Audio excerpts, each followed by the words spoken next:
Nessa aula a gente vai discutir a diagonalização de operadores lineares, né? Então, deixa eu fixar a anotação para não ter que ficar repetindo.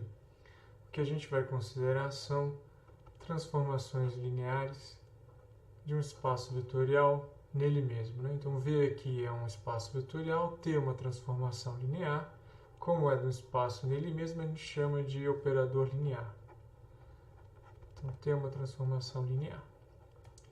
E a gente vai assumir também que V tem dimensão finita. Então, vamos dizer que a dimensão de V é um certo natural N. Então, a gente vai lidar com transformações desse tipo. E o que a gente gostaria de responder é se existe, né, alguma base, em geral, dado um operador linear, se existe alguma base no espaço vetorial V em que a representação matricial de T nessa base seja diagonal. Então, deixa eu pegar um exemplo simples, né? Suponha que a gente tem uma transformação que é, por exemplo, a reflexão em torno da bissetriz no R2. Então, você tem uma transformação do R2 no R2. Essa transformação, como vocês sabem, é essa reflexão aqui, né? Em torno da bissetriz. Então, o que ela faz, né? Se a gente for olhar para a matriz dessa transformação, se a gente calcular a transformação na base do R2, né, a gente fica com esse par de vetores. Então, isso diz para a gente que a matriz dessa transformação na base canônica, C de canônico, vai ser, então, essa matriz aqui, que claramente não é diagonal. E se a gente operar, né? Então, se você tem um vetor do R2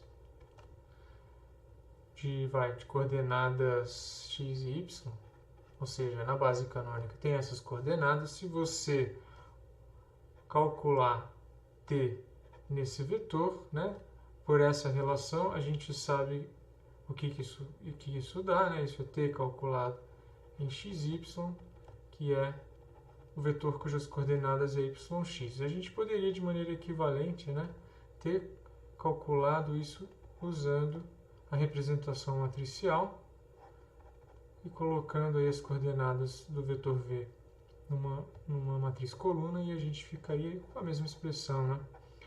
A gente ficaria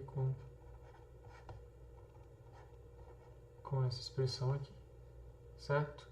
Bom, mas existe uma representação matricial desse operador que é mais simples, e a gente pode intuir isso geometricamente. Então, vamos ver como é que seria isso. Se esse é o plano, vamos traçar a bissetriz. Então, essa é a bissetriz y igual a x. Então, existem duas direções no espaço, né, no R2, que vão ser invariantes pela ação dessa reflexão. Uma dessas direções, obviamente, é dado pelo vetor, vou chamar de V1, o vetor que está na direção da bissetriz. Uma reflexão em relação a esse eixo não vai mudar de direção desse vetor. Mas existe uma outra direção que se comporta de maneira bastante elementar, que é essa direção perpendicular aqui, que eu vou chamar de V2. Claro que quando você aplica uma reflexão desse vetor V2 em relação a y igual a x, ele simplesmente vai apontar na direção oposta. Então, essas duas direções têm um comportamento bastante elementar, né? V1 vai ser elevado em V1 e V2 vai ser elevado em menos V2. Ora, se a gente olhar para esses dois vetores que formam uma base, né? Então, em coordenadas cartesianas, quem seriam eles? Eles seriam esses vetores aqui, né? Eu estou pegando uma direção que não me importo com a norma do vetor, com o comprimento dele, né? Então, vamos pensar que eles têm essas coordenadas, né? Então, claramente, né, a gente pode construir conhecendo essa base do R2, qual é a representação matricial de T nessa base. E se vocês aplicarem um método, né, que vocês conhecem para fazer isso, né, ou seja, que envolve a matriz mudança de coordenadas, ou uma transformação de semelhança em relação a essa matriz aqui, o que vocês vão obter nessa nova base, vamos chamar essa base de a base, sei lá, base B, que é a base formada por V1 e V2. Então, na base B, a matriz vai ter uma representação bem mais simples, uma representação diagonal.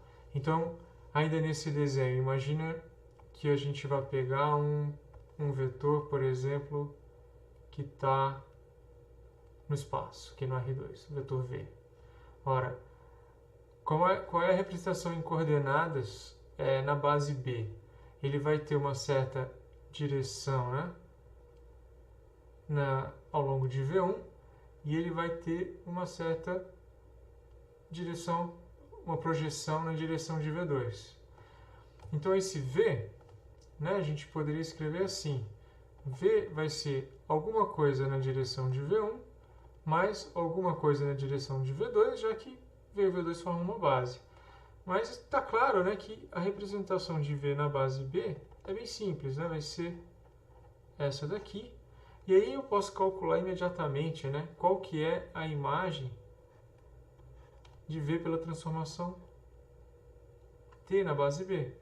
Eu só preciso calcular o produto dessa matriz por aquele vetor de coordenadas e a gente vai obter isso aqui. Ou seja, o vetor T calculado em V, né, ele vai ter A1 na direção V1 menos A2 na direção V2, que é o que a gente vê aqui na imagem, né? Então, se eu preservar aqui A1 na direção V1, que seria essa projeção, mais menos A2 na direção V2, ou seja, eu vou refletir aqui, menos A2 na direção V2, eu vou ficar, então, com esse vetor aqui, né? Que seria, então, a reflexão de V em relação à bissetriz. Então, a ideia aqui é obter, né, uma representação diagonal da transformação quando possível. Então, a gente quer saber quando é que essa base existe. Então, como é que a gente pode fazer isso? Bom, em primeiro lugar, vamos caracterizar isso que eu falei, né? O que significa uma transformação ser diagonalizável? Então, a gente vai dizer que T, aquela transformação linear de V em V, é diagonalizável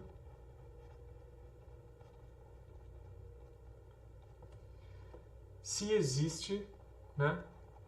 Se existe uma base de V tal que a matriz dessa transformação na base B é diagonal. Certo? Que foi o que aconteceu ali. Mas vejam que essa base que a gente obteve não é qualquer base, né? Ela é uma base de autovetores. Então, o que esse exemplo parece estar sugerindo é que para a transformação ser diagonalizável, ou seja, para ela ter uma representação diagonal em alguma base, o que a gente precisa é que ela tenha uma base de autovetores. E, de fato, esse é o caso. Vamos enunciar isso como um teorema. Então, T é diagonalizável se somente se T tem uma base. Se e somente se T tem uma base de autovetores em V. Certo? E é bem fácil ver que esse é o caso, né? de maneira geral. Então, por exemplo, vamos supor que B tem uma base de autovetores, né? Então, suponha que B tem uma base de autovetores. Então, vamos chamar essa base de B. Então, o nosso espaço tem dimensão n.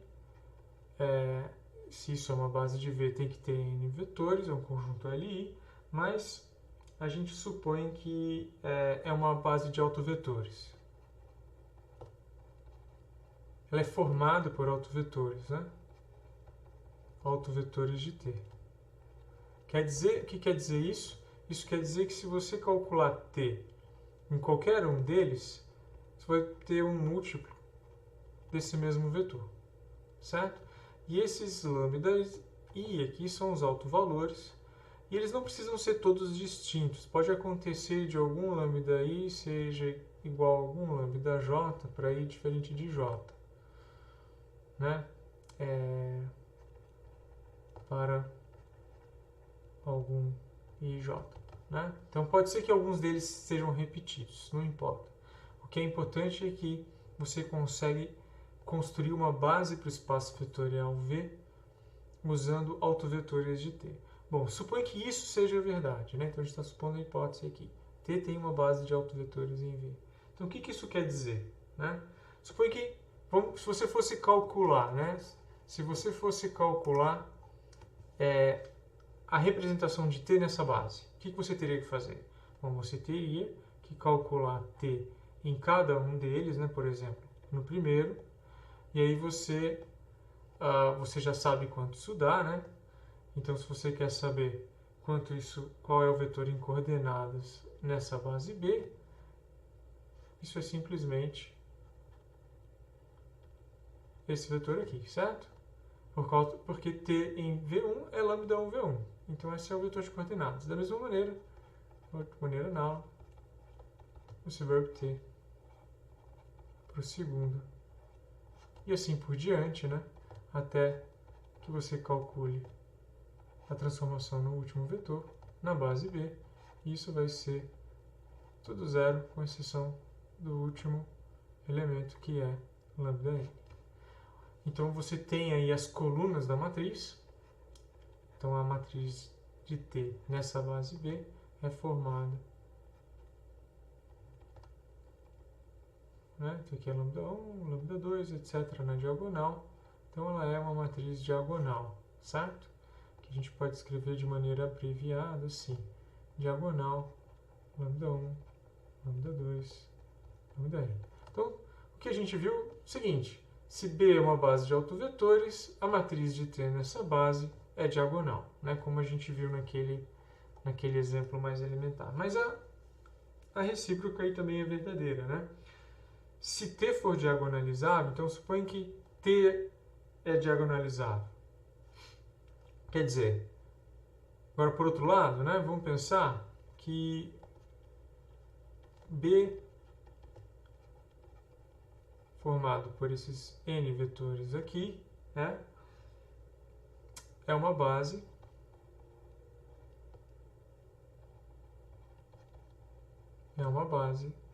de V, tal que a matriz de T é diagonal.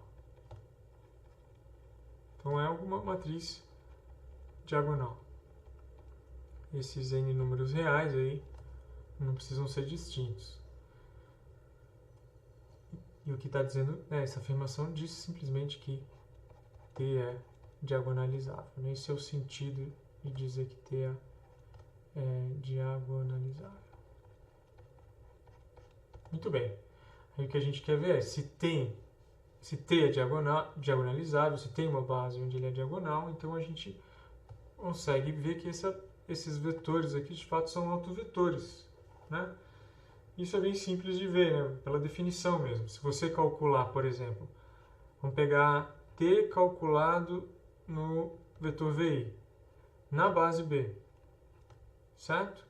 Essa é uma matriz diagonal, né? Isso aqui a gente sabe que é a matriz de T na base B, VI na base B. Ora, se a gente for fazer essa conta, né? T é essa matriz aqui. E qual é a matriz do vetor VI na base B, né? Na base da qual ele faz parte? Bom, vai ser um vetor coluna com todas as entradas iguais a zero, com exceção da iésimo, certo? Que vale 1. Então, quando você aplicar essa transformação nessa matriz, nesse vetor, isso vai dar justamente lambda I e de volta VI na base B. Ou seja, né, quem é a transformação TVI na base B? É lambda I vezes o próprio vetor VI na base B. Ora, essa é a equação que caracteriza VI como um autovetor. Né? Eu posso escrever isso de maneira equivalente. Assim. T calculado em VI é lambda VI. Essa é a definição, né, do que significa ser esse vetor de coordenadas. Então, vejam, cada um daqueles VIs que aparecem aqui é autovetor de T com alto valor lambda I. Então, a gente chega, né, ao enunciado, né, que a gente sabe que T é diagonalizável, se e somente se tem uma base de autovetores em V. Vamos ver um exemplo em que isso acontece e um exemplo em que isso não acontece. Então, vou pegar, por exemplo, duas transformações lineares. Deixa eu pegar uma transformação linear, duas transformações lineares do R3 no R3, vou chamar uma de T e a outra eu vou chamar de T'. São duas transformações, operadores lineares, e a gente conhece essas transformações via as matrizes. Então, na base canônica, a matriz de T é essa daqui.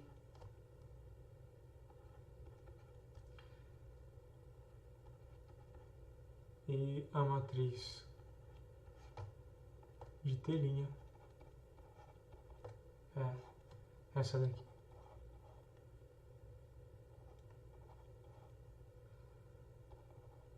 Bom, aí o que a gente quer é determinar os autovetores dessas transformações lineares para saber se formam uma base do R3 ou não, para saber se as transformações são diagonalizáveis. Né? Quero saber qual delas é diagonalizável.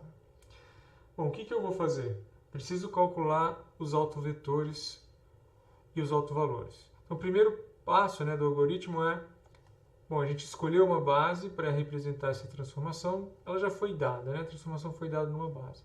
E aí a gente calcula o polinômio característico de cada uma dessas transformações.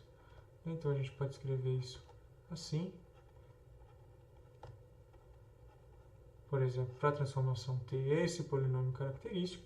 Se vocês fizerem a conta, isso é lambda 1, lambda menos 1 vezes lambda menos 2 ao quadrado. E por acaso, esse é o mesmo polinômio característico da transformação T'. Ou seja, as duas matrizes aqui têm o mesmo polinômio característico, né? Então você tem dois autovalores. Para cada uma delas, você tem os mesmos autovalores. São lambda igual a 1, que são as raízes desse polinômio, certo? E lambda igual a 2. Lambda igual a 2 com multiplicidade algébrica 2, né? Ela aparece duas vezes aqui. Então, vou escrever aqui que a multiplicidade algébrica aqui é 2, multiplicidade algébrica aqui é 1. Só para a gente lembrar depois. Muito bem. E os autovetores? Bom,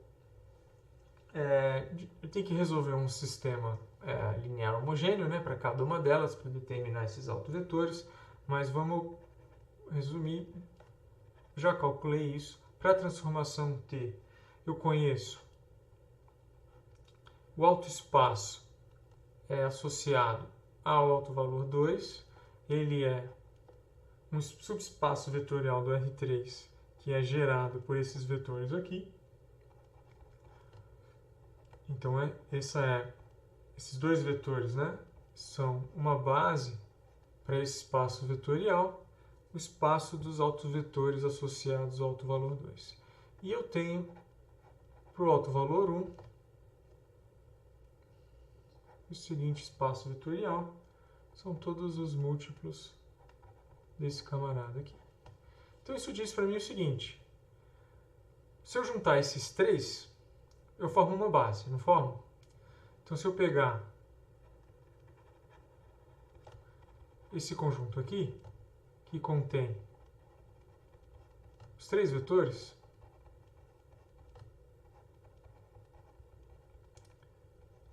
isso é um conjunto Li, tá? Você pode verificar que esses três vetores formam um conjunto Li. Estão em número 3, portanto, isso é base para o R3. Ora, se é uma base para o R3 formada pelos autovetores da transformação T, então, o que tem que acontecer? Tem que acontecer que a representação de T nessa base tem que dar uma matriz diagonal. E como é que a gente faz isso? Bom, a gente tem que pegar, se eu quero conhecer a transformação T nessa base, eu tenho que calcular, né, a transformação de semelhança em relação a essa matriz de T com a matriz mudança de base que vai da base canônica para essa base aqui. Então eu já vou fazer isso direto. Se você quer, né, vou chamar, por exemplo, a matriz mudança de base, como a gente tem feito. Então, essa é a matriz, vou colocar aqui, a base canônica da transformação T, e eu quero ir, né, da base B para a base canônica e depois da base canônica para a base B. Então eu preciso saber qual é a matriz mudança de base. Bom, eu já tenho isso calculado. É só multiplicar essas matrizes. Então essa é a primeira delas. A matriz que vai de C para B, da canônica para a base B. Eu multiplico ela pela matriz de T que está ali em cima.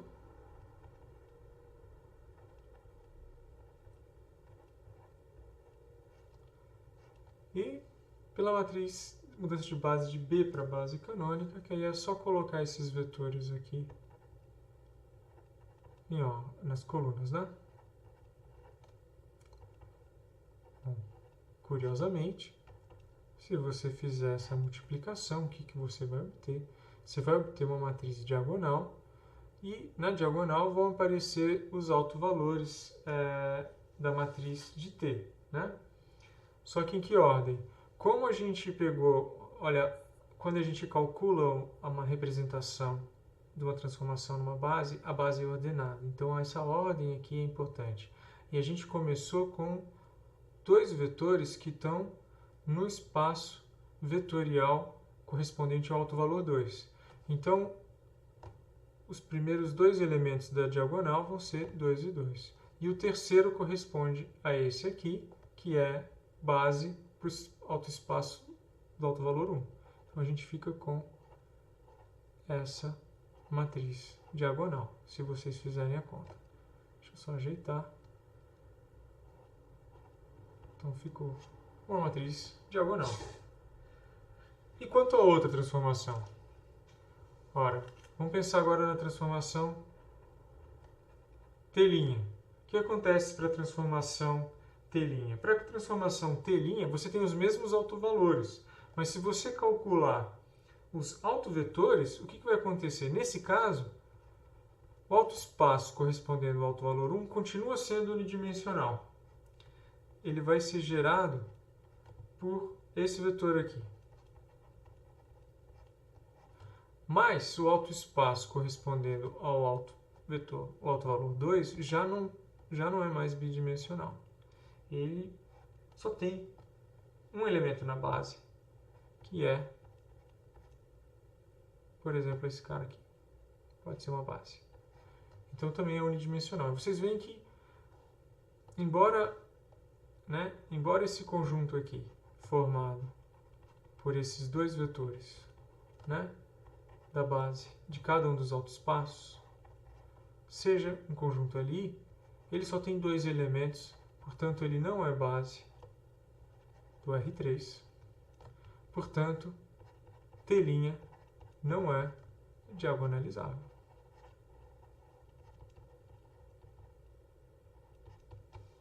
Percebe? Então, nesse exemplo, não importa que você tenha multiplicidade algébrica maior que 1 para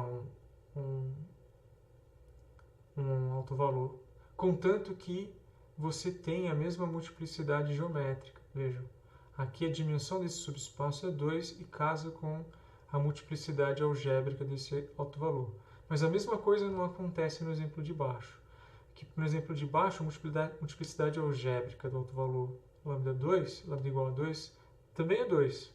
Mas se a gente olha aqui para o autoespaço associado, a dimensão é 1, a multiplicidade geométrica é 1.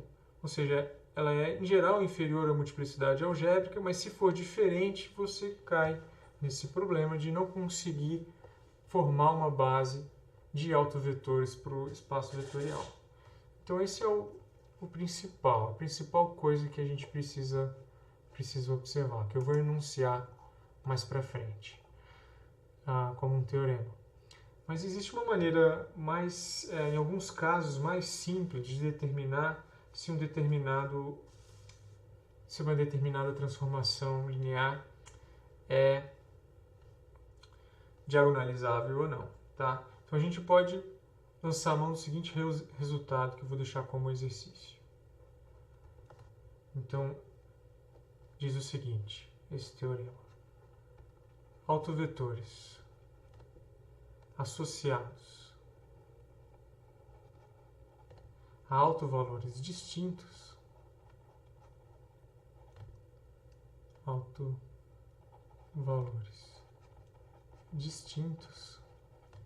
são linearmente independentes, certo? Então, esse é um resultado importante, né? Quer dizer, se você tem, vamos pegar, por exemplo, esse último aqui para ter linha. Você vê que esse autovetor aqui, que corresponde ao autovalor 1, claramente não é múltiplo desse outro autovetor correspondente ao autovalor 2. Eles pertencem a autovalores distintos e eles formam um conjunto ali. Isso vai ser assim de maneira geral, certo? Então, como é que vocês podem provar isso? Vocês podem fazer isso por indução. Então, vocês podem primeiro mostrar para, por exemplo, 2 autovetores e depois fazer uma indução finita, né? Por exemplo, para 2 autovetores, como é que ficaria isso? Se você fosse provar o caso base, suponha que você tem V1, V2 autovetores de T, ou seja, T em V1 é um certo lambda 1 V1, T em V2 é igual a lambda 2 V2, com lambda 1 diferente de lambda 2. E você quer mostrar que esses caras são LI. Então, o que você faz para mostrar que é LI? Você olha para uma combinação linear deles com certos coeficientes reais iguais a zero. Aí, o que você pode fazer? Por exemplo, eu posso aplicar nessa equação, eu posso aplicar essa transformação aqui. Então, eu vou aplicar T, por exemplo, T menos lambda 1 vezes a identidade. Então, se eu aplicar essa transformação linear aqui, o que vai dar? Eu vou ter, como ele é linear, eu posso pôr essa constante para fora. Isso vai ser T menos lambda 1 identidade vezes V1, mais B, T menos lambda 1 identidade V2, e a transformação linear calculada no vetor nulo vai dar zero, que é linear. Bom, aí a gente faz a conta, né? T calculado em V1 é lambda 1. Identidade em V1 é V1. Então, isso dá A, que multiplica lambda 1 menos lambda 1, mais B, lambda 2 menos lambda 1, que é T calculado em V2 é lambda 2 V2, né, por essa equação. Isso igual a zero. Ora, lambda 1 menos lambda 1 é zero. Então, a gente fica com B lambda 2 menos lambda 1 V2 é igual a zero. Bom, lambda 1 não é diferente de lambda 2, por hipótese. Então, isso aqui é diferente de zero. Você tem uma constante vezes um vetor não nulo igual a zero. Esse V2 é não nulo porque ele é autovetor, né? Lembrem-se disso. Um autovetor é sempre um vetor não nulo. Então, isso diz para mim que B é igual a zero. Se B é igual a zero, você volta na equação original, você vai chegar, né, que A, V1 igual a zero, ou seja, A é zero. Ou seja, essa combinação linear só dá zero se A e B forem zero, isso mostra que o conjunto é ali. Então você provou o caso base, aí basta fazer indução para provar o caso geral. E por que isso é útil? Bom, tem uma consequência imediata, né? Que é a seguinte: imagina agora que você tem, vou chamar isso de consequência mesmo, você tem uma situação em que a sua transformação T tem N autovalores distintos, certo?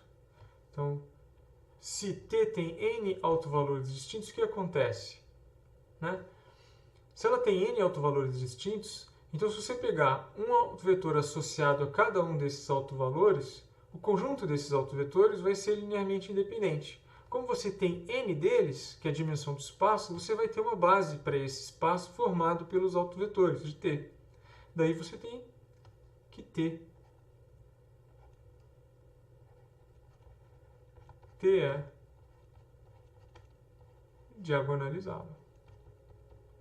Então reparem que não foi nenhum caso que a gente considerou até agora, mas se todos os autovalores forem distintos, você tem automaticamente que T é diagonalizável. Então esse é um caso particular. Então vamos pensar numa transformação linear particular. Por exemplo, vamos supor que A é uma matriz triangular com todos os elementos da diagonal distintos.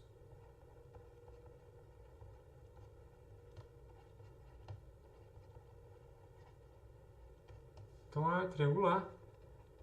Se você olhar para da diagonal principal, né? Aqui é da diagonal principal.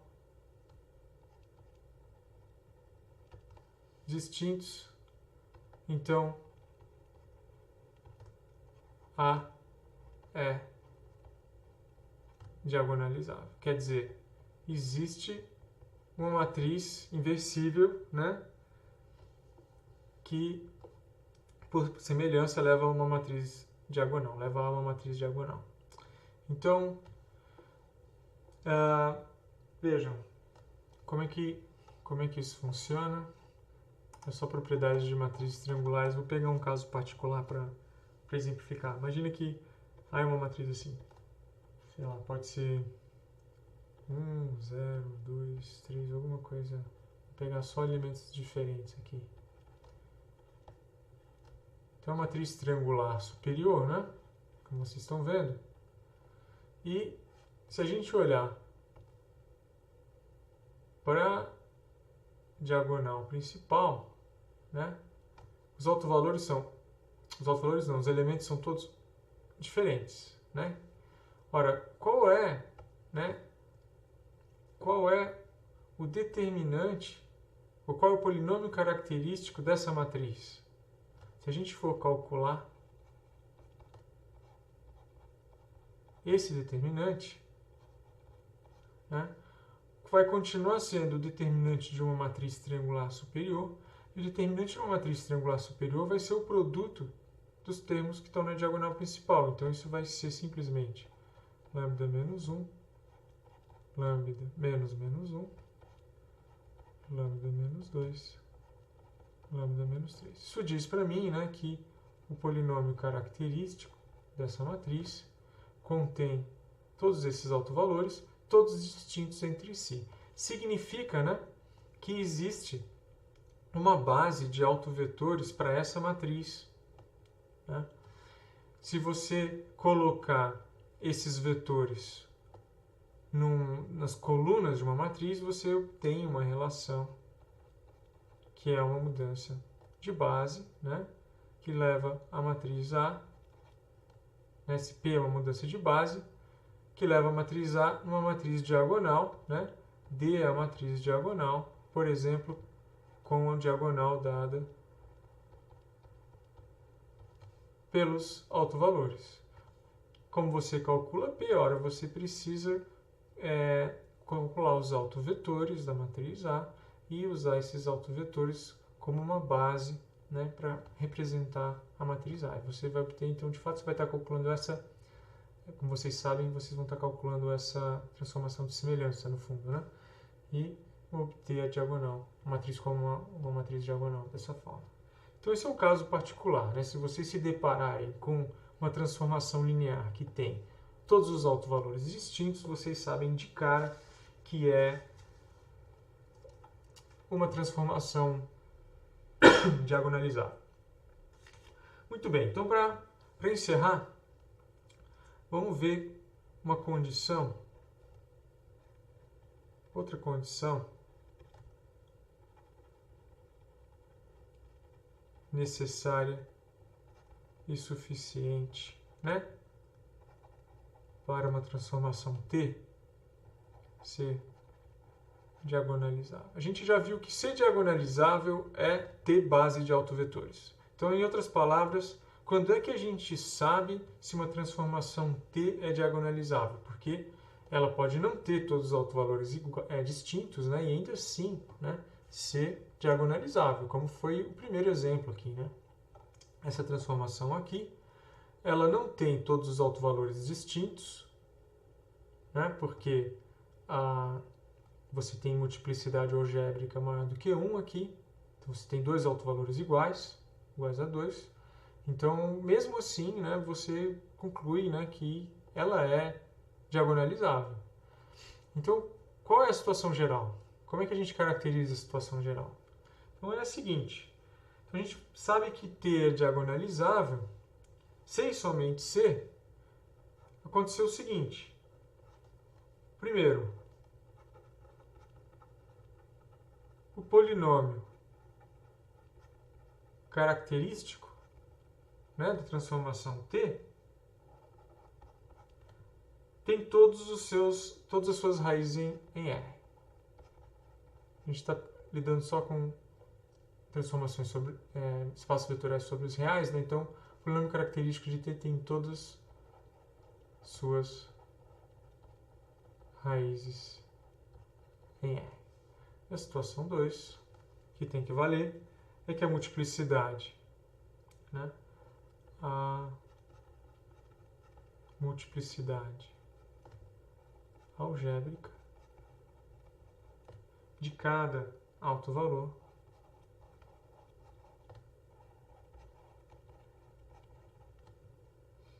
é igual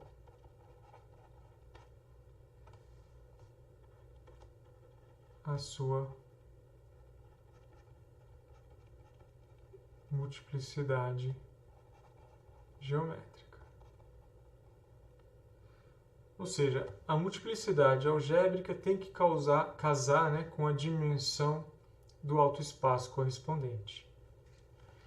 Então, se essas duas condições forem satisfeitas, T é diagonalizável. E, de outro modo, se T é diagonalizável, significa que essas duas condições estão satisfeitas. Eu não vou provar, mas eu vou dar um exemplo. Por exemplo, onde falha a primeira condição. Uma transformação que não tem todas as suas raízes em R. Vamos pensar na seguinte transformação linear. Uma transformação linear do R2 no R2 que faz isso aqui. Ela leva o vetor xy, de coordenada xy, nesse vetor aqui. Certo? Ora, se vocês calcularem a transformação na base canônica, vocês vão obter esses vetores. Isso diz que nessa base, na base canônica, essa é a matriz dessa transformação. Muito bem. Então, qual é, né, usando essa matriz, qual é o polinômio característico da transformação T? Você precisa calcular o determinante da transformação lambda menos T, que é o determinante, então, de lambda menos 1, 1 lambda, que é lambda ao quadrado mais 1. Ora, esse polinômio não tem raízes nos reais, né? Então, o que a gente conclui aí? Bom, T não tem autovalores reais, né? Então, para a gente, ele não tem autovalores. Se não tem autovalores, não tem autovetores. Então, é uma matriz que não tem autovalores, também não vai ter uma base, né, de autovetores. Lógico que T não é diagonalizável. Então, esse é um exemplo, né, onde o primeiro aqui pode falhar. Agora, e um exemplo onde o segundo pode falhar? A gente já viu, né, esse exemplo, que é a transformação T'. Se vocês olharem para a transformação T', a multiplicidade algébrica é 2.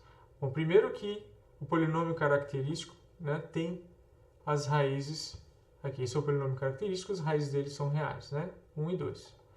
Mas 2 aparece duas vezes. A multiplicidade algébrica aí é 2. Ao passo que a multiplicidade geométrica desse alto valor é 1, porque a dimensão desse espaço é 1. Ou seja, não casa a multiplicidade algébrica com a multiplicidade geométrica. Isso quer dizer que falha, né, a condição 2, portanto, aquele exemplo, né, é um exemplo de uma transformação que não é diagonalizável. Bom, por enquanto é só, depois a gente vai voltar a esse assunto quando a gente estiver falando de espaços com produto interno.